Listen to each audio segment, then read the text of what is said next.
In the dim light of an upscale Atlanta restaurant, the rain taps softly against the glass. Waiters move like shadows in pressed uniforms, silver trays catching reflections of chandeliers. Among them is Alicia Carter, a young black waitress with quiet grace. Her name tag slightly faded, but her smile always real. She's learned to live with being invisible to men in tailored suits and women who never look up from their phones. But tonight, something feels different. At table 12 sits William Graham, a billionaire tech investor, the kind whose name makes people stand taller. Across from him sits his 10-year-old son, David, in a small wheelchair, eyes filled with wonder as he watches the world move faster than his own legs ever could. "Dad," David whispers. "Can I go closer to the piano?" William barely looks up from his phone. "Not now, buddy. Daddy's working." The boy lowers his eyes. Alicia notices. She moves closer with a soft smile. "Would you like to listen from over there, sweetheart?" she asks gently. David looks to his father for permission, but William waves his hand dismissively. "It's fine," he mutters. "Just don't make a scene." Alicia kneels beside the boy's chair and says quietly, "No one who loves music makes a scene. They make moments." Something about the way she says it, soft but sure, catches the boy's heart. A few minutes later, as the pianist begins to play a soulful tune, Alicia leans down. "You know," she whispers, "you don't have to walk to feel the rhythm." She takes his small hand and begins to move it gently side to side. The boy giggles, his fingers dancing in the air. The pianist smiles, shifting into something smoother, jazzier. Other diners turn, watching. A few smile. Then Alicia stands, takes a soft step to the beat, and twirls the boy's hand like he's leading her. The entire restaurant seems to pause. But not William Graham. He looks up, frowning. His billionaire pride twists. To him, this isn't art.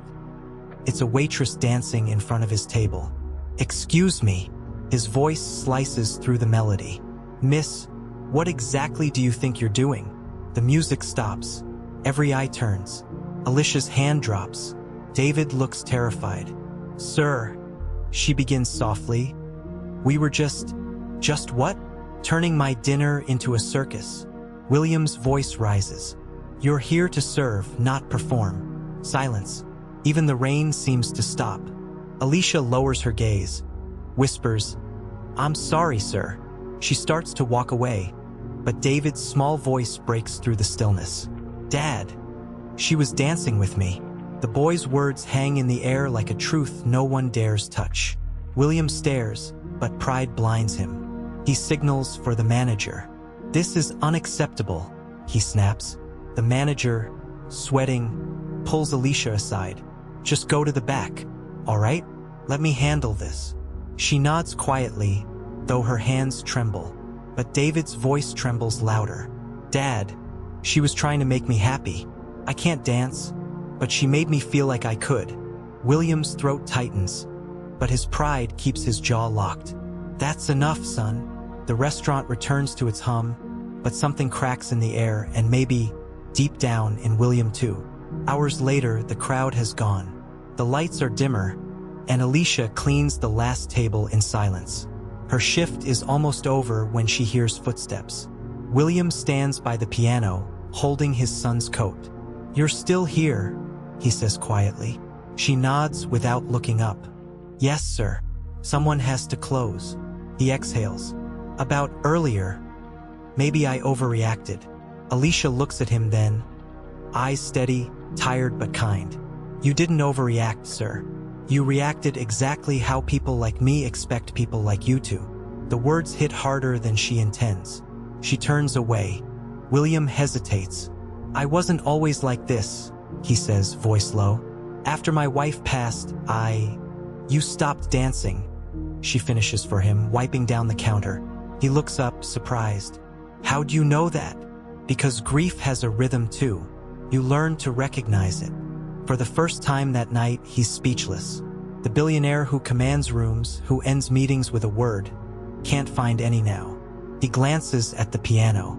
"David liked the song you chose." "It wasn't me who chose it," she says softly. "It was the moment." The silence stretches, not heavy this time, just honest. William looks at the empty stage, then back at her. He doesn't open up much. The accident. It took more than his legs. Alicia nods, her voice steady but warm. Then don't let it take his joy too. William blinks, his eyes glistening for the first time in years. He swallows hard. You remind me of my wife. She used to dance in our kitchen. Said the world couldn't break her if the music was louder. Alicia smiles faintly. Then maybe the world's been too quiet lately. He looks down. Maybe you're right. He turns to leave but stops at the door, watching her wipe the last table like it's the most sacred act in the world. Then he says softly, "Would you come back tomorrow? I'd like you to meet David properly. No orders, no tables, just maybe another dance." Alicia freezes, unsure if he's sincere. "I'm just a waitress, sir." He shakes his head. "Not tonight, you weren't." Then he walks out into the rain. She stands there, heart beating hard, unsure why her chest feels heavy. Not with shame, but something deeper, maybe hope. Outside, through the window, she sees him lift his son into the car. Slower this time, gentler. He glances back once at the cafe lights and seems to hesitate, as if something in him wants to come back. Inside, the piano player starts again. A soft, melancholic tune that fills the empty space with memory and grace. Alicia closes her eyes, swaying just slightly, like someone who still believes in second chances. But as she turns to leave, the manager rushes in, face pale. "Alicia," he says, breathless, "you won't believe what just happened. That man, he stops, his words catching between shock and disbelief. The music swells. Alicia frowns, gripping her apron. What about him? The manager's eyes widen. He left something behind, but it's not what you think." The rain outside grows louder, thunder rolling over the city. Alicia stares toward the door, heart pounding. Her fingers tremble as she wipes them on her apron, glancing toward the door where William Graham had just disappeared into the storm. "What do you mean he left something?" she asks, voice low, uncertain. The manager, a tired man named Henry, lifts a small envelope from his pocket. Heavy, sealed, embossed with gold lettering that catches the light. "He said to give this to you before he left," Henry mutters, still staring at it like it might burn his hands. Alicia blinks, confused. "To me?" "Yeah," Henry says. "Said it was personal." The rain drums harder outside, thunder rolling like distant applause. Alicia takes the envelope, her breath shallow. Her name is written in elegant cursive, Alicia Carter, like someone had taken their time writing it. She runs her thumb along the edge but doesn't open it. "Not yet." "What's inside?" Henry asks. She shakes her head. "I don't know, but I can feel it's heavy." Henry chuckles nervously. "Well, maybe it's a tip. Rich folks got guilt money." She manages a faint smile. "If it was guilt, it'd be lighter." The clock on the wall ticks. Midnight. The cafe now empty except for the ghost of the song that still hums in her chest. Alicia finally opens the envelope. Inside, there's no cash, just a folded note and a single photograph. The photo stops her heart. It's of a woman, smiling, radiant, dancing in a sunlit kitchen. Her face familiar. Alicia's breath catches. She's seen that smile before, not here, but years ago. The note reads, "If you remember her, you'll understand why I couldn't walk away. W.G." Alicia drops into a chair, the world spinning. Her eyes scan the photo again. It's the woman who taught her to waltz at the community center when she was a child. The same woman who disappeared one summer and never came back. Mrs. Graham, David's mother. Her heart races. "No," she whispers. "It can't be." The door swings open suddenly. Cold air, rain, and headlights flooding the room. It's not William. It's Officer Daniels, soaked to the bone, his radio crackling faintly. "Alicia Carter?" he calls, eyes scanning the cafe. She stands, startled. "Yes, officer. Is something wrong?" He glances at the photo still trembling in her hand. "We've been trying to reach you." The man who was just here, William Graham. There's been an accident. Her breath stops. What do you mean? Daniels lowers his hat, rain dripping from the brim. His car was found a few miles down the road. The boy's okay. Paramedics took him to Atlanta General. But Mr. Graham, he's missing. Alicia's knees nearly buckle. Missing? His car went off the bridge, Daniels says quietly. The current's strong tonight. We haven't found him. The cafe falls into silence again, broken only by the hum of the fridge and the rain hammering the windows. Alicia stares at the photograph, at the woman's bright eyes. Eyes that look so much like hers. The envelope trembles in her hand. Something inside it rustles again. Another slip of paper she hadn't seen before. A receipt, dated years ago, from her mother's old dance studio. Signed, Patricia Carter. She whispers it like a prayer. Mama! Her world tilts. The room feels smaller, tighter, like it's holding its breath. Henry stares, unsure what to say. Daniels steps closer. Ma'am, we need to ask you a few questions. Mr. Graham mentioned your name at the hospital, right before the ambulance arrived. Alicia looks up sharply. What did he say? Daniels hesitates. He said, tell her. Tell Alicia I finally understand. Then he passed out. Lightning flashes outside. The photograph slips from her hand and lands on the wet tile.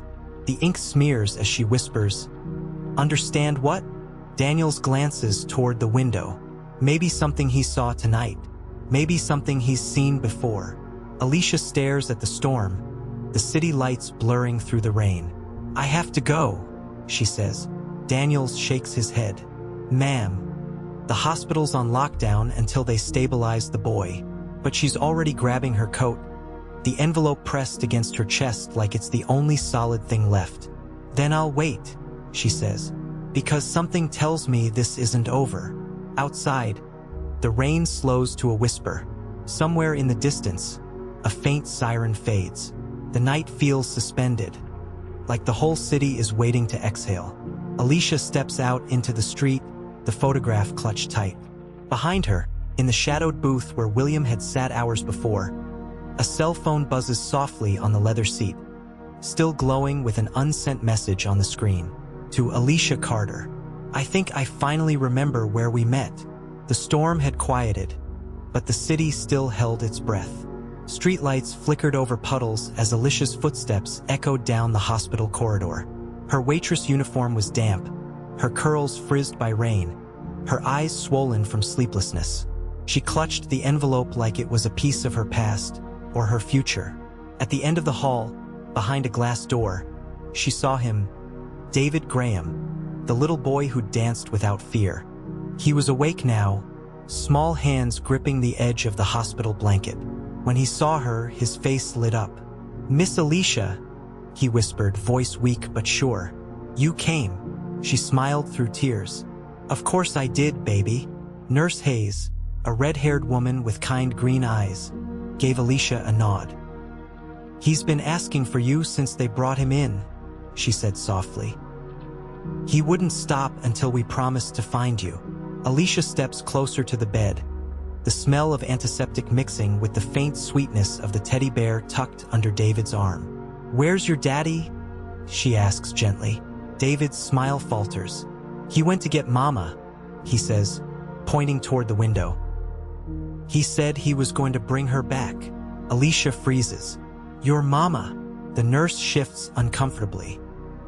He's been saying that since he woke up, Hayes murmurs, keeps talking about his mother being in the light. Alicia glances out the window, the night still heavy, rain dripping off the glass like tears. He might be dreaming, she whispers, but her heart says otherwise.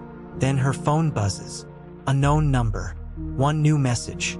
If you want the truth, come to the old bridge before sunrise. WG. Her pulse spikes. She stares at the nurse. Watch him. Don't let anyone in that room who doesn't belong. Hayes frowns. Miss Carter, it's almost 3 a.m. You shouldn't. But Alicia is already gone. Coat swinging, heart pounding. Outside, the rain has stopped, leaving the air heavy with fog. Her shoes slap against the pavement as she reaches her old Chevy, the engine coughing awake like an old friend. The bridge isn't far, but every turn feels longer than the last. Her mind races, William's message, the photo of his wife, her mother's signature on that receipt. There are too many connections to be coincidence. By the time she reaches the bridge, dawn is only a rumor on the horizon. Mist rolls across the river like ghosts. Police tape flutters in the wind, but the site looks deserted now. No sirens, no searchlights, only silence. Alicia steps closer, her flashlight sweeping across the guardrail. The metal is bent, scarred where the car went through. She leans forward, peering into the dark water below. Nothing. Then movement. A figure standing at the far end of the bridge, barely visible through the fog. A man in a soaked gray suit. Alicia's breath catches. William. The figure doesn't move, doesn't speak, just stands there, head bowed. She takes a cautious step forward. William, is that you? The man lifts his head slowly, his face pale, his eyes distant, hollow. But he's alive. You came, he says quietly. His voice cracks like old glass. What happened? She asks, trembling. They said your car went off the bridge. It did, he says, eyes flicking toward the water. And maybe I was supposed to go with it. Alicia shakes her head. Don't say that. Your son needs you. William looks at her, then really looks at her. You look just like her, he says. Same eyes. Same way of holding pain like it's a secret. Her heart stutters. Like who? He takes a step closer, his voice barely a whisper. Patricia Carter. Your mother. Alicia's world stops. The wind seems to die. You knew my mother? He nods slowly. Knew her? Alicia, I loved her. Her knees go weak. That's not possible. My mother was. He cuts her off. Gone? Yes, because of me. Silence hangs heavy, broken only by the sound of the river below. Alicia's voice shakes. You're telling me my mother, and you, she was the reason I left the boardroom, the reason I built that dance foundation, he says, eyes glistening. But I couldn't save her, and when I saw you tonight, dancing with my son, it was like seeing her ghost. I thought I was losing my mind. Tears spill down Alicia's cheeks. Then why didn't you say something? Because, he whispers, stepping closer. You deserve the truth from someone else. Alicia frowns. What do you mean? William glances toward the shadowed side of the bridge. I didn't send that message tonight. Her breath catches. Then who? A voice interrupts from behind her. Calm. Familiar. I did. Alicia spins around. Standing there, just at the edge of the mist, is Marjorie Carter, her grandmother. Dressed in her old floral diner uniform, scarf tied around her silver hair, eyes steady and unreadable. Grandma, Alicia whispers. What are you doing here? Marjorie's gaze flicks to William, then back to Alicia. There are things you were never told, she says quietly. And it's time you learned what really happened to your mother. The wind picks up again, carrying the faint sound of sirens from the city. William steps back, guilt written all over his face. Marjorie steps forward, her hand trembling slightly as she reaches into her apron pocket and pulls out something small, a locket.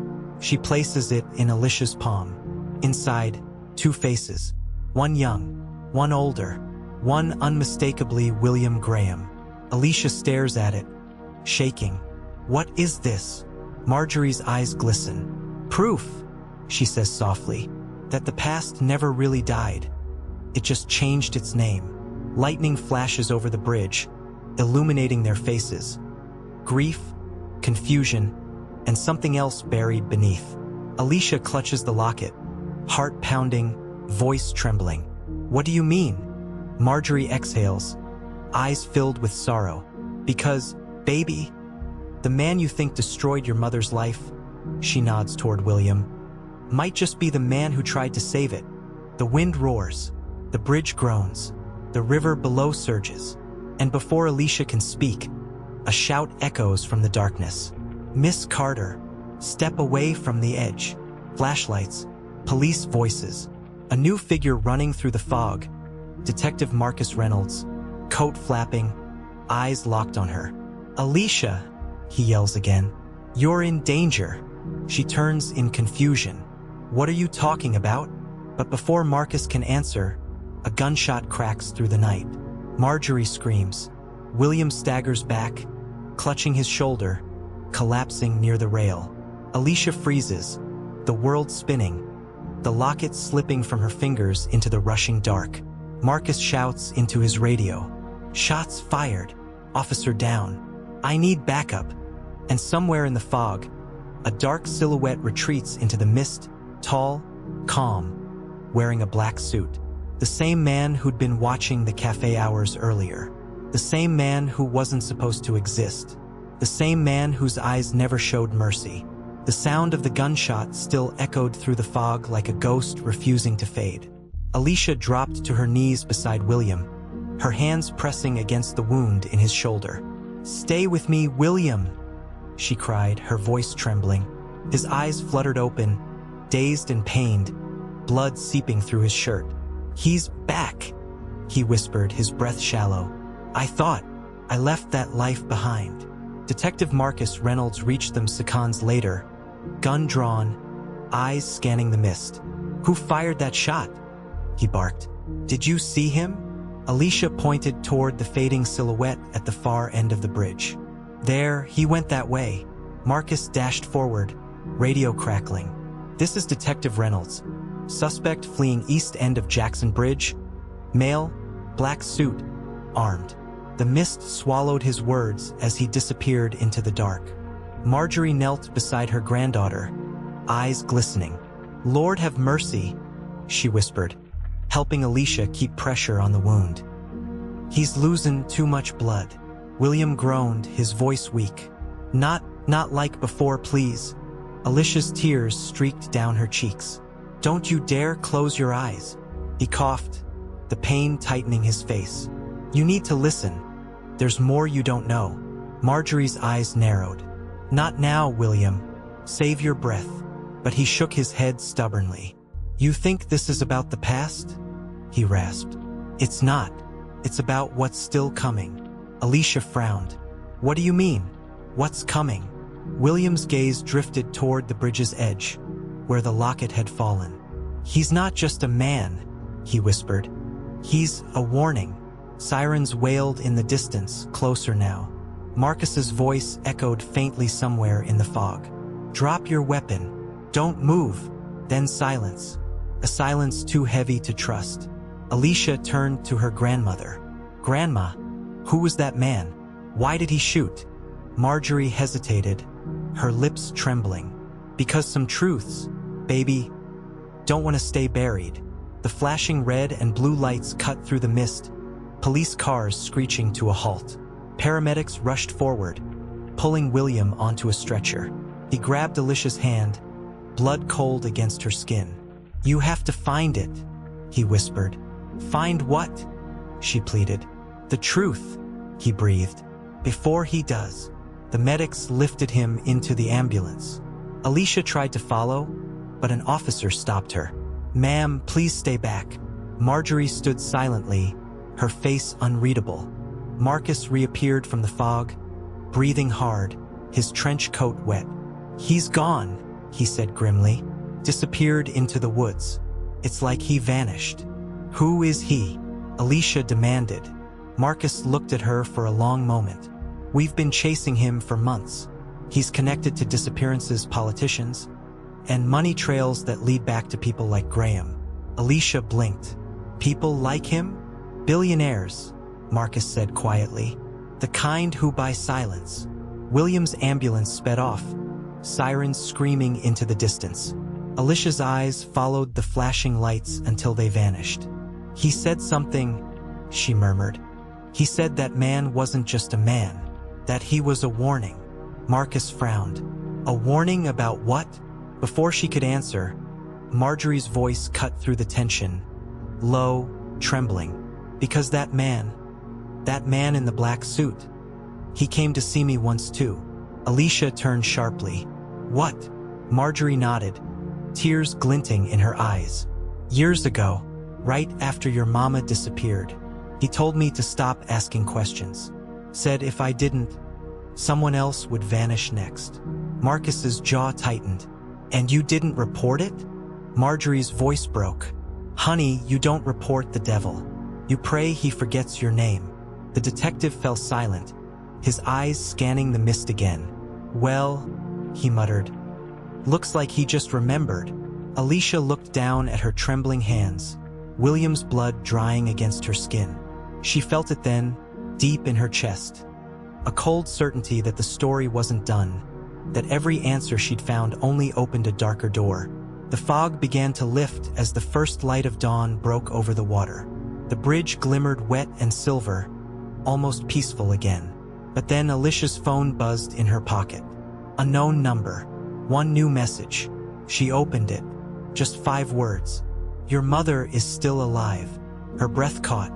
No, she whispered. That's not possible. Marcus leaned closer. What is it?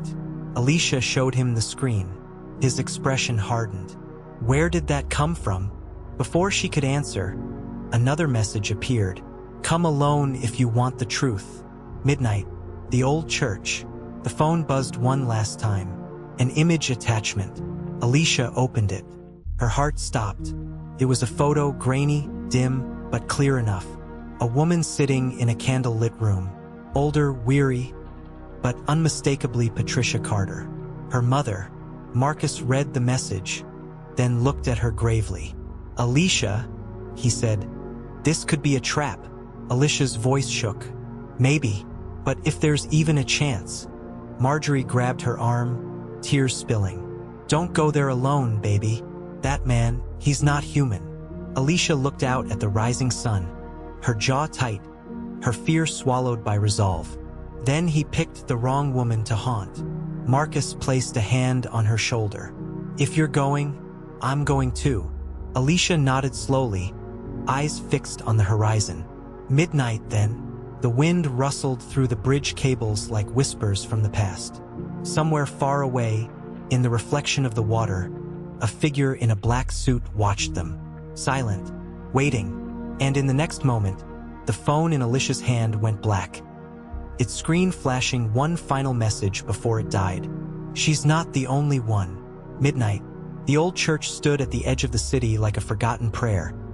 Its roof cracked, candles flickering through shattered stained glass. Alicia's car stopped just short of the gate. The world felt still, like it was holding its breath for what came next. Detective Marcus Reynolds stepped out beside her, trench coat swaying in the cold wind. You sure about this? He asked. No turning back. Alicia's hand tightened around the locket hanging from her neck, the same one her grandmother had given her on that bridge. I've lived too long with questions, she whispered. Tonight, I get my answers.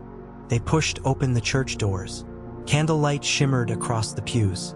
At the far end, beside the altar, stood a man in a black suit, motionless, calm, like a shadow given life. And next to him, a woman, older, fragile, but her face still carried that same gentle fire Alicia remembered from childhood. Patricia Carter, her mother. Alicia froze. Mama! Patricia turned slowly, her eyes welling with tears. Baby girl, she whispered. You came. Alicia's voice broke. They said you were gone. They said you died. Patricia shook her head. I had to disappear. I didn't want him to find you. Marcus raised his weapon slightly. Who's him? The man in the black suit smiled, slow, calculated, cold. Detective Reynolds, he said in that even, chilling tone. Always the good cop chasing the wrong villain. Marcus kept his aim steady. You've been watching her, threatening her family. Why? The man's eyes glimmered under the candlelight. Because the Grahams built their empire on lies, he said softly. And Patricia here, she was the truth they buried. Alicia looked between them, her mind spinning. What does that mean? Patricia stepped forward, trembling. Your father, Alicia, wasn't who you think. The world tilted. Alicia's breath hitched. What are you saying? The man in black chuckled, low and cruel. Tell her, Patricia. Tears streamed down Patricia's face. William Graham loved me, she whispered. But his family, his father, made sure our love cost everything. When I got pregnant, they paid to erase me. They said if I ever came back, they'd destroy him. And you. Alicia stumbled back. So he knew. Patricia nodded. He knew. He found out too late. Marcus frowned. So the man in the black suit. What are you in all this? The man's smile faded. The hand that cleaned up their sins, he said coldly. Until I realized some stains never wash away. He stepped closer, lowering his gun. You think I wanted this life? I was paid to make people disappear, not destroy them. But Patricia, she showed me mercy once. Tonight, I return the favor. He looked at Alicia, his face unreadable. Your father's alive, barely, but he's not the man you think he is. He's been trying to expose the ones who built their empire on your mother's pain. They tried to silence him. And me. Alicia's voice cracked. Then why shoot him? The man's eyes darkened. Because he wasn't supposed to meet you yet. There are still people watching. People who would rather burn the city than let the truth out. Marcus took a cautious step forward. Then talk. Tell the world. The man shook his head. You don't understand. I can't walk away from this. But you can. He reached into his coat and dropped a small flash drive at Alicia's feet. Everything's on there. Names, accounts, what they did to your mother, what they're still doing to others. Then he backed away, gun in hand. When the lights go out tonight, run. Marcus shouted, Don't do this. But it was too late.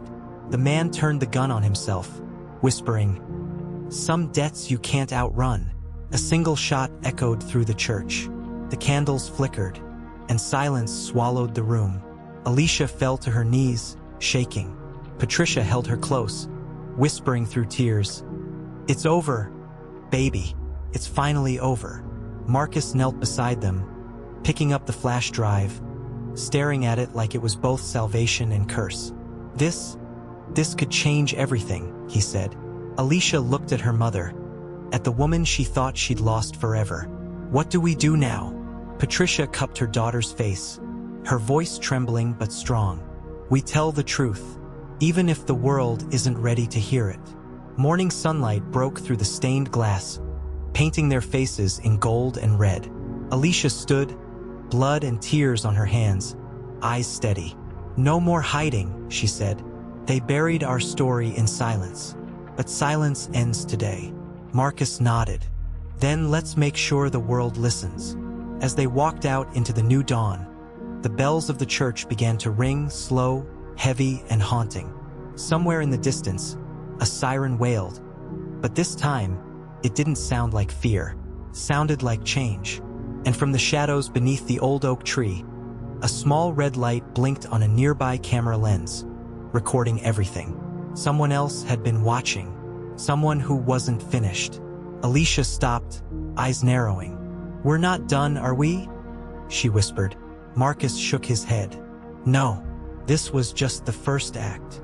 They drove off into the rising sun, the city awakening around them, unaware that one story's ending had just opened another. Sometimes, the truth doesn't set you free. It breaks you first. But it's only in the breaking that we find who we really are. Alicia learned that power and privilege can build empires, but only truth can tear them down. And the question remains, how far would you go to uncover the truth if it meant losing everything? If this story moved you, don't forget to like, share, and leave your thoughts in the comments below. What would you have done in Alicia's place? Hit the subscribe button and turn on the notification bell.